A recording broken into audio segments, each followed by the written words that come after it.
Hey guys, we are back updating the Power Rankings for Hell's Kitchen Battle of the States following episode 6, which was more of a standard episode, and while there were some interesting moments within it, I can't tell I'm too surprised by the actual result, but we'll get into it enough. But we have 13 people to talk about, and space more time. Let's go into the video. So starting off at number 13, we have the latest boot from the season, and here we have Antonio. And to me, I found Antonio's boot here pretty obvious considering that he got a visibility spike in this episode, and it being mostly bad, where he does get the scene right before the service where he's talking to Lisa, and he can't remember his own sous chef's name, which felt like dodo content there, and completely unnecessary at that, which I felt like was a pretty big red flag. But then obviously we get to the actual service where even though there was a lot of focus on John making a ton of mistakes and even Jaden getting some heat for screwing out the Wellingtons at the end, we still got plenty of focus on Antonio not helping out John on the fish station, not really being a leader, not really communicating. And to me, that felt like the true indication that he was going out there, where especially considering that he had barely been on the show before this point, the fact that we were just all of a sudden getting Antonio in this episode and particularly his flaws, it became pretty apparent that the reason we were seeing all this is because Antonio's going out and we needed to see why he goes out. So obviously that all makes sense by the end of it. And if we're talking about Antonio more generally, he seemed fine for the most part. While he wasn't the greatest chef in the world, he also wasn't the worst chef either, and he at least had a couple of okay services. Though with that said, it was pretty apparent that the show didn't really care much for him, and he was very much an afterthought in the edit to where we barely got to see him, even at points where it would have made more sense for us to see him, like during the punishment pass situation. I figured a lot of it was because he didn't really bring much entertainment-wise to the show. I feel like they didn't really see him as that big of a character, even though he seems like a perfectly likable person. Like, I feel like he didn't really bring much to the show entertainment wise. And I think for me, the most memorable thing about him is that he was representing New Hampshire, which I live pretty close to. So take all that for what you will. But still, while I did like Antonio, he didn't really do much on the show, and he's now out of the game to where he's here at number 13.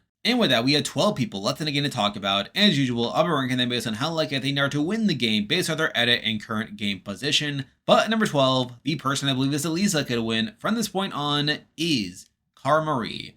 And I think at this point, with Antonio out of the game, I think Cara Marie probably has the least positives going for her in terms of her actual portrayal in the show, where it seems at this point her main storyline is her sucking at challenges, where she once again does pretty poorly in the challenge, getting a 1 in that situation. And she does talk quite a bit about that, saying how she wanted to do better in the challenge, only to not do so.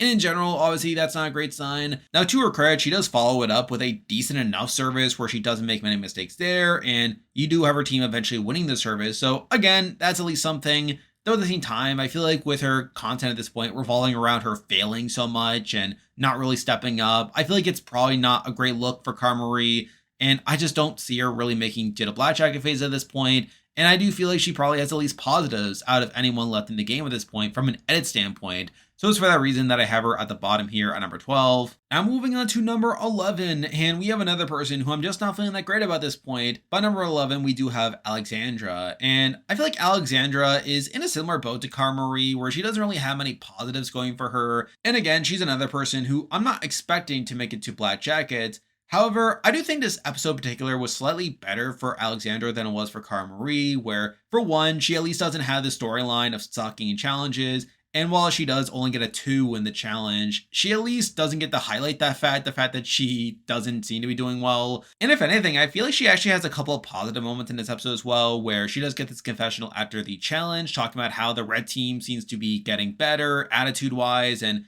through that, you would expect her to improve her position there. But she also has an interesting moment during the service where she gets annoyed at Ellie for micromanaging her, which you would think would be set up for Alexandra to make a mistake and for her to not be a team player. But instead, Alexandra actually does well when she pushes back and makes a pretty good dish there, which is at least a minor positive for Alexandra. It does at least show her being in the right for once. And I do think there are at least some signs that Alexandra could turn things around in the short term. Now, at the end of the day, I still don't think this is enough for a win. I feel like she has still gotten way too much negativity to actually go on to win the season from this point on. though I still think those minor positive moments were enough to have her above the very bottom, which is why I do have her here at number 11. Now moving on to number 10, and I think this person has continued to be on a bit of a downward trajectory if I'm being honest, but at number 10 we do have Jaden. And this was a not great episode for Jaden if I'm being honest here, where while he does okay in the challenge getting a 3 there, he then follows it up with a questionable service where he is on the meat station, and while he does remain pretty clean for a lot of it, he does ultimately cost his team the service where it came down to the final table and he was in charge of making the Wellingtons, only for him to screw it up by putting them out raw, which opens it up for the red team to steal the win instead. And while he does avoid nomination for this service, he was at least talked about as a consideration where you had the likes of Antonio like pushing for him to go up, which is obviously not a great look there. And at the same time, I feel like Jaden has had some pretty questionable performances in recent episodes where he did like obviously do pretty poorly in the episode 5 challenge. And even outside that, we have seen them making some mistakes here and there. And just in general, we have not really seen Jaden really elevate his game to where I am starting to get more worried about Jaden's long-term prospects and how long he'll truly be around there. Though with that said, I feel like he still hasn't gotten as much negativity as Carmery or Alexandra have, where I feel like those two have been presented as fairly over-the-top figures who are pretty messy, whereas Jaden hasn't really elevated himself to a donkey status, even though he has had a pretty sloppy performance across a lot of the season. Then also, he at least had a decent confessional at the beginning of the episode where he says that he doesn't care if goes home as long as it's not him, which does show him as being pretty determined and driven by the competition. So again, I do feel like Jaden still has at least some legs to stand on, though at the end of the day, I feel like he's still someone who has a lot of holes in his game at this point, and I would be shocked if he were to go on to win from this point, and it's for that reason that he is here at number 10. Now moving on to number 9, and we have someone who's remaining around the same spot compared to last week, and that person is Anthony. Now, I think this wasn't as negative of an episode for Anthony as it was last week, where obviously Anthony had just gotten nominated last week, so he's at least doing better this week and not getting nominated, where he ends up getting a 3 in the challenge and doesn't make any mistakes during the service, isn't nominated. Though with that said, I still have the same issues with Anthony that I've had with him before, where he once again is just complaining about his teammates and how much they suck during the service without really doing much to elevate them himself. And I've seen some comments talking about how this isn't a fair criticism, pointing out the fact that he is right. He is right in pointing out that John and Antonio are not doing well and that he shouldn't be saying that they are doing well when they're not. But I think for me, like the reason I see that as an issue is while he is right in pointing out that John and Antonio are not doing well, it's more so the fact that he's not really doing much to change the situation himself. He's not really becoming a leader and really trying to elevate his team above like their limitations. So I think for me, that's more so the issue than him simply pointing out that John and Antonio are not doing well. And it's the fact that he's just complaining about them while not really like doing anything to improve it that doesn't really make him come off as a strong contender and also someone who's not overly likable to the audience. But I think on top of that, we also see him not getting his way, where we do see him pushing for Jaden to be nominated, only for him to not get his way by the end of it, which I think is another not great sign there. So really, I feel like this episode didn't really do much to change my view on Anthony. I still feel like he's someone who, while being shown to be a competent chef at points, is not really shown as a strong enough leader to where I would see Gordon Ramsay rewarding him with the win by the end of it. In general, I feel like Anthony is still not set up to actually win, which is why he is here at number 9. Now moving on to number 8, we have yet another person who is remaining around the same spot compared to last week, and here we have Henry. And for me, Henry is there, where he does have a fun episode, to his credit. He does get a 4 in the challenge, he follows it up with a decent enough service. Though with that said, he is still not really that big of a character on the show, and while he is shown as being a competent chef and someone who clearly should be like this leader figure for the blue team, I feel like he doesn't really stand out that much in my eyes, and I feel like he's not really being propped up at this point in the season as I would like. And I feel like for me, that's the main reason why he's not higher. Where, while I could see him making it deeper into the season, I feel like the fact that we just aren't seeing as much of him as well we probably should, with a lot of his edit as well feeling kind of shallow, is a major reason why I do leave him behind here at number 8. Now moving on to number 7, and this person has dropped compared to last week after getting a pretty notable bad episode here, but at number 7 we do have John. And John got a lot to do in this episode, and a lot of it was not particularly good. Where first up, he gets a lot of focus during the challenge, where you would think he would do pretty well considering that it is fried chicken, and with him talking about being from the South, you would expect him to do pretty well there, only for him to get a 2 in the challenge. and to really let his team down there, which is obviously not a great look. But then he follows it up with a very rocky service where he does make several mistakes on the fish station. You have him coming off as pretty tunnel visioned and pretty awkward during the service as well. And while Antonio does get the bulk of the blame there for not really helping out John there, I feel like John himself also doesn't come off in the greatest light either, with him just really not like doing much to elevate his team there, really holding back his team for a lot of the service. And he does eventually get nominated for that service as well. And while it was pretty obvious that he was staying, I still feel like this was not a great look for John. I can't really overlook that. And I do think it also confirms to me some broader issues that I have with John more generally, where I do feel like he's someone who has been overexposed in the show with him getting so much content in the previous episodes. Even this episode, he does get a lot of confessionals and he gets a lot of focus there, which is obviously a worry sign there.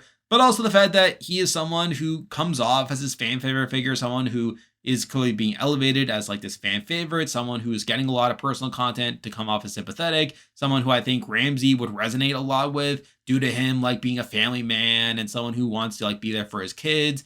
Though with that said, it's also a sign that he may not actually win by the end of it, where despite him like getting all the screen time and despite him clearly being set up for a deep run, he is someone who may just have the limitations that will keep him from being the head chef by the end of it. So I do feel like this episode was definitely a wake-up call for John here, and it's also a pretty good point for me to actually lower him on my ranking here. Now, to be fair, he could recover from this point. I could see him like having a bounce back episode. I would expect him to get a decent amount of screen time next episode in response to this bad performance here. Though with that said, I feel like there's enough holes with this episode in particular to where I did decide to drop him here to number 7. Now moving on to number 6, and we're going to someone who is remaining around the same spot compared to last week. And here we have Anaya. And I feel like this wasn't a bad episode for Anaya per se, where she does do pretty well in the challenge, getting 4 there, and then also doing pretty well in the service.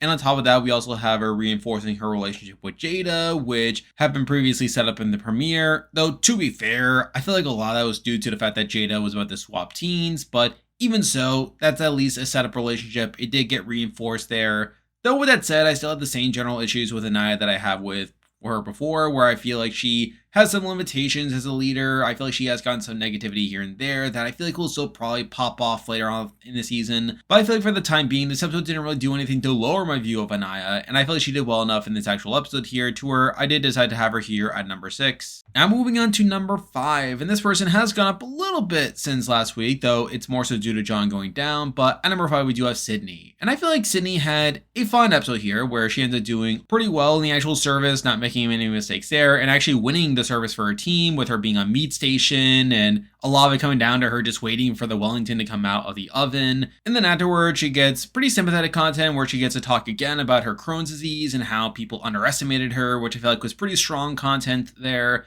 Now before that as well, we see her also having a nice scene with Ellie where she ends up comforting her after the challenge and gets to set up that relationship. So I do feel like on the whole, this is definitely a positive episode for Sydney here. And I feel like she's definitely is someone I'm looking at a bit more than what I had before. Though that said, I'm still probably a little bit higher on the other people to where I decided to have her here still at number 5. Now moving on to number 4, and this person has actually gone down compared to last week as well, as I feel like this was kind of a mixed episode for them. But at number 4, we do have Lisa. And this was kind of a strange episode for Lisa here, where while she does do very well in the actual challenge, getting 5 there and actually winning the challenge for the red team, she then follows it up with a pretty messy service where she's on the garnish station and we see her like not doing that well at it, where she just seems to struggle with the communication, the delegation, which is obviously not a great look if she is going to be like this big leader figure on her team. So again, I do have to criticize her for that. It's really the first time all season we've seen her having any hiccups in her actual service performance, and I feel like it definitely could become a bigger issue later on this season. Though with that said, I still feel like the fact that she did pretty well in the challenge, she also gets quite a bit of content during the reward as well with her fear of heights that made her stand out a little bit more. I did decide to still have her at least somewhat high, though at the end of the day, I feel like this was definitely more of a worry sign for me in terms of her actual performance and could be like this first indication that maybe she's not this perfect candidate to be like the winner of the season. So it's for that reason I did decide to bump her down a little bit here to number 4. Now moving on to number 3, and this is someone who is once again remaining around a similar spot compared to last week, and that person is Chris, who is once again the highest ranked person on the blue team. Though with that said, this was kind of a weird episode for Chris where we do see him doing pretty poorly in the actual challenge, getting a 1, which I did find pretty funny. Though to his credit, he does follow it up with a decent enough service where we do see him doing pretty well, even though his team does end up losing there. And again, like, it's kind of this weird spot where he does do pretty poorly in the challenge. That is a knock against him. Though at the same time, I feel like doing poorly in the challenge is not as bad of a knock as doing poorly in a service, as I do feel like Ramsey probably weights service performance above challenge performance. And while Chris did do pretty poorly in the challenge, I feel like at the same time, like, it's not that much to really deter him too much from this actual ranking here. Though with that said, I do feel a bit more confident about the top 2 people right now, to where I did decide to drop him here to number 3. Now moving on to number 2, and this person has made another pretty big leap forward compared to last week, where I feel like this person has really been on the rise in recent weeks. But at number 2, we do have Ellie. And I feel like Ellie has been on this rise in recent weeks. And I feel like this episode mostly contributed to that, where she does get decent content early on, where while she does pretty poorly in the actual challenge, getting just a 2 there, she does get some pretty decent scene afterwards, where we do see her getting pretty upset about her challenge performance. And in doing so, like, we do see her like going to Sydney for comfort, and they do establish that relationship to where she does talk pretty highly about Sydney afterwards. And while I think you could argue that this may be better content for Sydney than it is for Ellie, I do think it sort of contributes to this idea that Ellie's someone who is driven and someone who really wants to be perfect. And I do feel like the fact that we got to see her like really react to doing poorly in the challenge when they didn't necessarily need to, especially considering that her team actually won the challenge, I do feel like that is at least a positive sign for Ellie from me. Now, I do think where I can knock her a bit more is during the actual service, where while she doesn't make many mistakes during the service, we do have Alex undermining her by saying that Ellie's a micromanager and that she doesn't need Ellie to do well. And Alex does end up being proven right here, where we do see Alexandra putting up a pretty good dish after complaining about Ellie's micromanagement, which again is a slight knock to Ellie's edit, though not that big if I'm being perfectly honest, especially when Ellie herself does make many mistakes, and considering that Ellie doesn't really like complain too much about Alex not being a team player. So I do feel like at the end of the day, this was still not the worst episode for Ellie, and I think it's just contributing to her upward rise in my rankings over time, as I do feel like she is starting to become like more of a contender for me. So I do feel like at this point, I'm probably feeling better about Ellie than I've had before, and I'm definitely curious to see where this will continue. Though with that said, I still have someone here at number 1, to where I did decide to leave her here at number 2. And now, at number 1, the person I believe is the most likely to win Hell's Kitchen Battle of the States right now is still Jada, who ends up switching over to the blue team after this episode.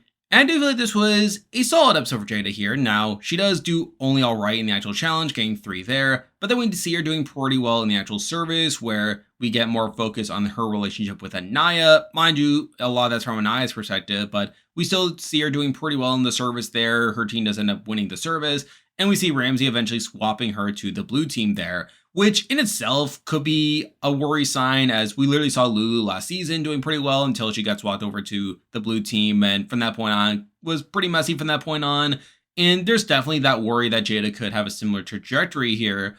Though I think at the same time, I feel like Jada has gotten a mostly positive edit up to this point, and I think from what we've seen from her, she has at least performed decently in services, so I can't really like lower her on my power ranking.